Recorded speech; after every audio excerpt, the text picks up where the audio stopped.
Durante este trabajo expondremos una visión de la química a lo largo de la historia. El hombre, por su propia naturaleza, tiende a observar lo que tiene alrededor y trata de comprenderlo. El ser humano es un ser curioso y siempre está investigando y tratando de llegar más allá de sus posibilidades. Ya desde el inicio, el hombre neandertal experimentaba con el fuego y obtenía una serie de productos, como podían ser las cerámicas o la carne cocinada. Poco a poco va obteniendo conocimientos y averiguando más y más cosas. Observaba una cosa determinada que se repetía y trataba de encontrarle sentido. Se preguntaba el porqué de esas determinadas cosas y las contrastaba con hechos experimentales, dando lugar así a lo que se conoce hoy en día como el método científico. La química es una ciencia en progreso. Requiere de los conocimientos anteriores para poder seguir avanzando. Es como una cadena, y cada eslabón de la cadena necesita de otro para sujetarse. Ahora, prepárate para un viaje de muchos cientos de años a lo largo de la historia de la química.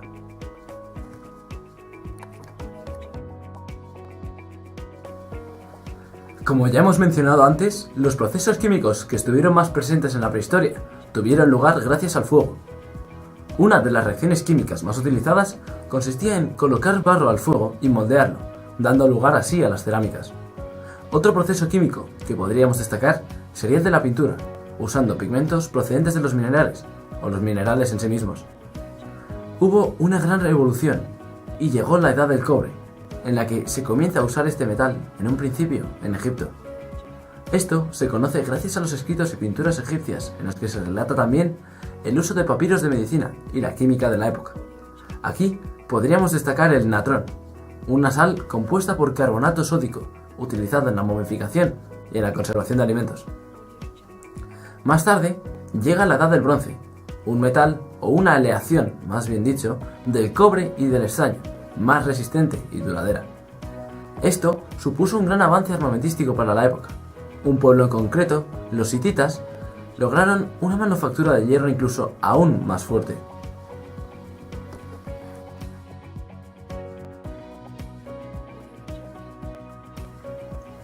Siglos más tarde, la química se desarrolla en la zona de Grecia, donde los filósofos griegos o filósofos de la naturaleza se preocupan más por el sentido filosófico que por los datos experimentales. Por el año 500 a.C., Tales de Mileto, uno de estos filósofos, afirmó que el origen, u arjé, de las cosas se encontraba en el agua. Empédocles propuso una conocida teoría, donde todas las cosas de este mundo estaban constituidas por la unión de 4 elementos: aire, fuego, agua y tierra. Sin embargo, Aristóteles definió la materia con el frío, el calor o la humedad, ya que, para él, la materia sufría un proceso de transmutación y de esta forma se transformaba en otros materiales.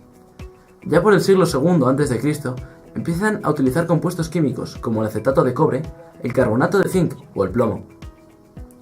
En la escuela de Epicuros, fundada y creada por el filósofo Epicuro, se creía que el arjé u origen de las cosas son unas cosas muy pequeñas denominadas átomos. Sin embargo, esa idea era demasiado revolucionaria para la época, por lo que quedó apartada hasta que Lucrecio la retomó. En la antigüedad había 2 grandes corrientes, siendo la primera una en la que se seguía un proceso de experimentación y la segunda una en la que el proceso químico se basaba más bien en la reflexión técnica. Esto causó problemas porque, al ser corrientes distintas, no se avanzó mucho, ya que la una era inútil sin la otra. Más tarde, en Alejandría, surge una corriente denominada alquimia, cuyo propósito era encontrar lo que ellos llamaban el elixir de la vida y la piedra de la eternidad, que transformaba todos los metales en oro. Hoy en día, se conservan dibujos, escritos y aparatos de los laboratorios de los alquimistas. Zosima introduce el término de kenia, cuyo significado se aproxima bastante al de química. Durante esta época existen 2 corrientes, el gnosticismo y el hermetismo, que se centran en la búsqueda de la naturaleza y el origen del ser humano. Los árabes, por esta época, comienzan a tomar los territorios alejandrinos, fusionando así sus conocimientos con los que había en esta ciudad. Siglos más tarde, estos conocimientos son llevados a España y al sur de Italia, ya que estos territorios son invadidos. Cobra mucha importancia en la Escuela de Traductores de Toledo, ya que ayuda a la circulación de estas ideas. En la Edad Moderna se retoman los ideales griegos en todos los ámbitos, incluida la ciencia. La química, sin embargo, se retrasa debido a la presencia de los alquimistas, que se centraban en la práctica y no usaban la razón para argumentar el porqué de sus experimentos. Además, los alquimistas fueron perseguidos y sus conocimientos solo se transmitían a los aprendices. Aparece el científico Paracelso, que con la creación de la iatroquímica, la elaboración de medicamentos a partir de minerales y no de vegetales, realizó un progreso masivo en la química.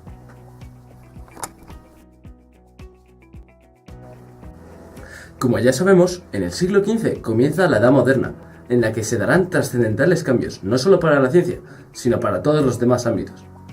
A partir de esta época, se comienza a acudir a la razón para explicar los hechos experimentales químicos, y no como lo ya mencionado previamente, por ejemplo, en relación con la alquimia, donde no se explicaba lo que ocurría a la hora de realizar experimentos. Durante esta etapa, la química se desarrollará en tres aspectos. En primer lugar, la alquimia. Como ya hemos dicho, la alquimia consistía en la búsqueda del elixir de la vida y la piedra de la eternidad. Supuestamente, esta piedra convertía en oro todos los demás materiales, por lo que este ámbito atrajo la atención de hombres con dinero, entre los que podríamos destacar al rey español Felipe II.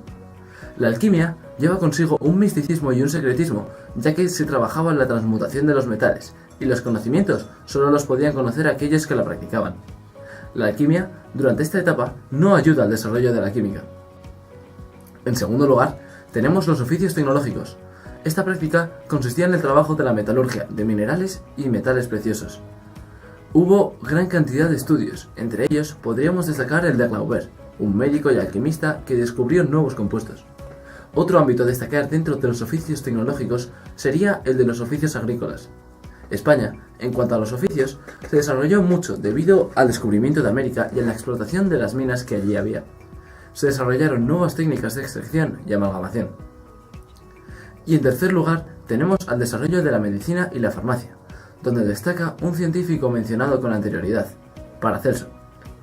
Como ya dijimos antes, desarrolló el ámbito de la iantropía, en el que se busca la obtención de medicamentos a partir de minerales y no de vegetales. Gracias a la iantropía, se desarrolló mucho la química en esta época. Otro científico a destacar dentro de este ámbito sería Van Helmont, ya que con él vino la idea de la meticulosidad, cuidado y precisión a la hora de hacer experimentos, entre los que podríamos destacar el experimento del sauce. Pesó y midió un sauce, y después, midiendo las cantidades de agua, el sauce fue creciendo, y él lo fue midiendo. Sin duda, en el siglo XVIII aparecería uno de los científicos más importantes para la química, y ese sería Robert Boyle. Con él se empieza a usar la razón en el pensar químico, dando lugar así al precientificismo químico. Boyle dudaba de todo, y creía que para poder afirmar algo, había que llevar a cabo un experimento que lo confirmase. Además de esto, Boyle propone una nueva idea de elemento, y lo define como aquel cuerpo que no se puede dividir en elementos más simples. Esta sigue siendo, a día de hoy, la definición de elemento. Otra cosa importantísima que realizó Boyle fue la de afirmar que si se aumenta la presión en un gas, el volumen de este disminuye. Es decir, que la presión y el volumen son inversamente proporcionales. A día de hoy, esa ley se denomina Ley de Boyle-Mariotte, otro científico que la descubrió 15 años más tarde.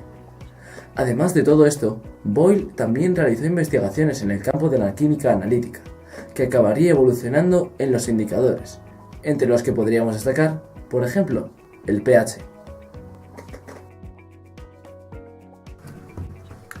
La química empieza a cobrar importancia gracias al trabajo de Lavoisier, que fue uno de sus principales impulsores.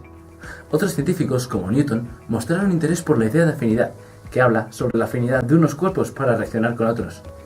Los químicos mostraron gran interés por los fenómenos de combustión y de calcinación, que formaron parte de la experimentación de la época. Al quemar materia, se libera energía y llamas, y son esas llamas las que captan la atención de los químicos. Se dieron procesos de calcinación de metales, que consistía en calentar un metal que en presencia de aire se transformaba en una cal.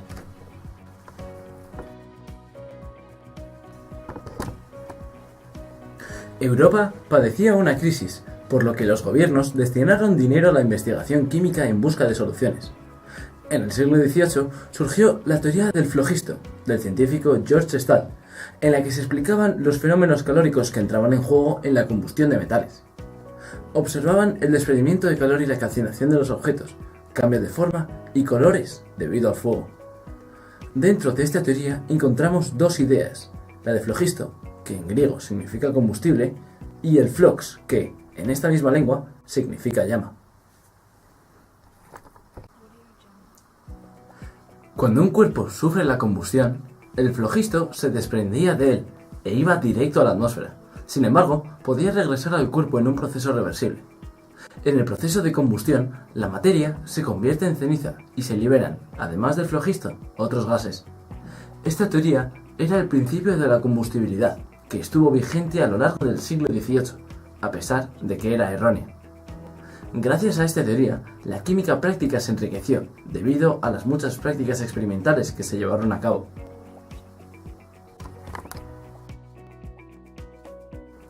Por esta época ya se conocía que el aire no era un elemento, sino un representante de la materia que se encontraba en estado gaseoso. El científico inglés Stephen Hales logró trabajar con gases en reacciones químicas gracias a la cuba neumática que fabricó.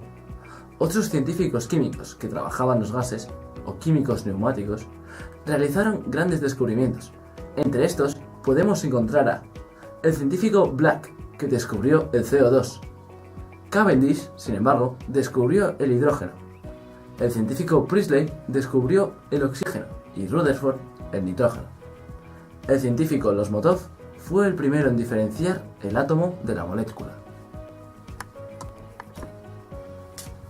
En Francia se produjo una gran evolución de la química gracias a la Ilustración y a la enciclopedia. La química también evolucionó gracias a Lavoisier, uno de los científicos más importantes. Logró no solo la conversión de la química en una ciencia moderna, sino además unos avances importantísimos, como podía ser los pesos de los metales en la calcinación, el estudio de la composición del aire y la descomposición del agua, explicando así que este último no era un elemento, sino que estaba compuesto por hidrógeno y oxígeno. Con los estudios que realizó, demostró que la teoría del flogisto era errónea.